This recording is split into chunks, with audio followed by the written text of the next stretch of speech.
आज रविवार असल्याकारणाने काहीतरी स्पेशल झालं पाहिजे, त्यासाठी मी आज चिकन रोल बनवणार होते. बोनलेस चिकन आणलं होतं, जेवढं आपल्याला लागेल तेवढं छान धुवून स्वच्छ धुवून बारीक चिरून घेतलं होतं.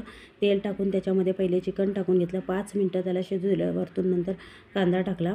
कांदा टाकून झाल्यानंतर पण त्याला 5 ते 7 मिनटं छान परतवून घेतलं. त्याच्यानंतर आपल्याला लागतील अशा भाज्या, कोबी, 1 शिमला मिरची आणि 1 अर्धा किंवा टमाटर असं टाकू शकतो. आपल्याला ज्या भाज्या आवडतात त्या आपण टाकू शकतो, जसं की हेल्दी बनवायसाठी थोडंसं.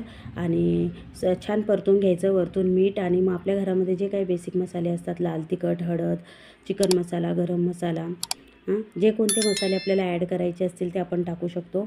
आणि छान हलवून घ्यायचं आणि छान शिजू द्यायचं भाज्यांना. नंतर थोडं थोडं पाणी सुटत जातं, त्याच्यामध्ये भाज्या पण शिजतात आणि चिकन पण शिजून जातं. वरतून पाणी टाकायची काही गरज पडत नाही. आणि खूप छान शिजल्यानंतर त्याला पूर्ण पाणी आटू द्यायचं. पूर्ण पाणी आटून झाल्यानंतर गॅस बंद करायचा आणि त्याच्यानंतर ना आपण रोट्या करायला घ्यायच्या मैद्याच्या. मैद्यामध्ये मी थोडासा ओवा पण ॲड केला होता, कारण की मैदा असल्याकारणाने मुलं पण खाणार होती, तर डायजेस्ट होण्यासाठी थोडं प्रॉब्लेम नको म्हणून ना छान मैदा ओवा टाकून छान मळून घेतला होता, पातळ असा मळलेला.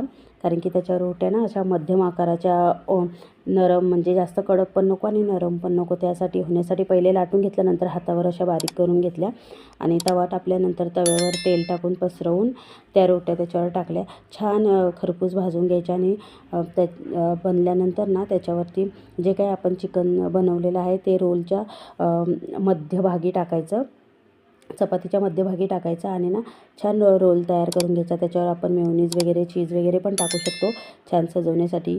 तर खूप छान झाले होते रोल आणि मुलांना तर खूप आवडले. त्यांचं तर चालू होतं की बनवताच दे, म्हणून मी जसं पटापट जशा रोट्या होतील तसं त्यांना ना बनवून लगेच खायला दिलं आणि छान झाले होते.